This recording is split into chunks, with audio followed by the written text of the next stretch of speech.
Kuja ndekwathu kumene mammawo matseguka mwakachete pa dambo lotakata la makolo. Ndikayima pano ndikuyang'ana patali, mtima umabwerera mwapang'ono-pang'ono ngati mtsinje wobwerera ku chiyambi chake. Mphepo yakumeneko imayenda ndi nkhani zakale, imabweretsa fungo la nkhuni zotentha ndi mawu a amayi akutchana dzuwa likafota m'mbali mwa mapiri.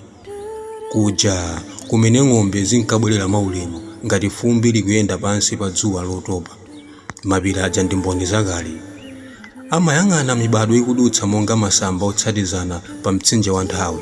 Apa ndi pamene tinaphunzira kuyenda pa nthaka yopanda phokoso, kumva mphepo isanalankhule ndi kumvetsa moyo usanatiphunzitse mawu ake.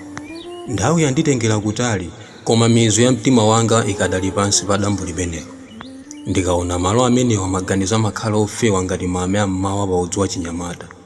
Sindimangokumbukirayi, ndimanyadira, chifukwa kumeneko ndi komwe mapazi anga anayamba njira, komwe dzina langa linayamba kumveka mphepo ya mmawa.